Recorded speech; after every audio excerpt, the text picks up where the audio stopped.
If I were a model, I could wear pretty clothes. If I weren't a model, I would never wear dresses made of plastic bottles. If I were a model, I would sleep at night. If I weren't a model, I wouldn't go to boring parties every night. If I were a model, I would eat in restaurants. If I weren't a model, I would never go on a diet.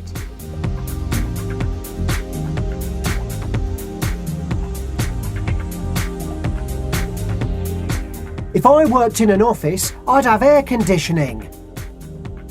If I didn't work in an office, I'd go out for a walk.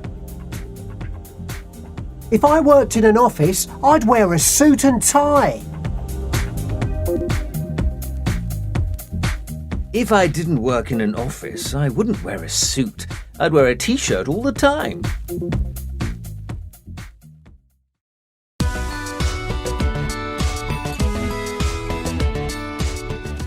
Hi. I hope you remember the lesson about first conditional sentences. Today, we will talk about the second conditional. You use the second conditional to talk about hypothetical situations.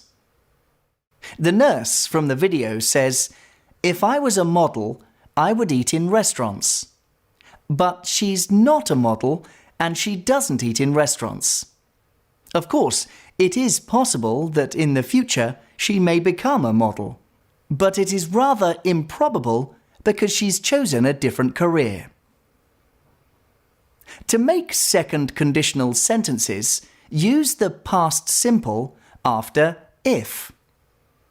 In the second part of the sentence, use would or wouldn't and the infinitive. We often use the contracted form. I would eat is the same as I'd eat. You can also use could in this part of the sentence.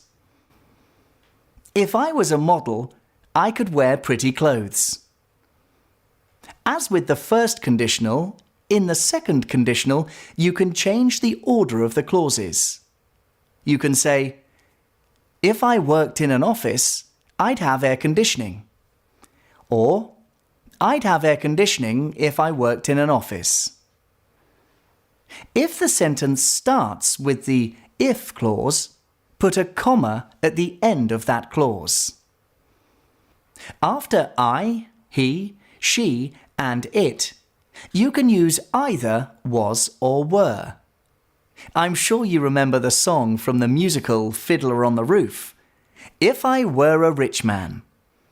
The nurse could say both if I was a model or if I were a model. Were is more formal and is more often used in writing. An exception to this rule is if I were you, where we usually use were, not was. That's all for today. Thank you.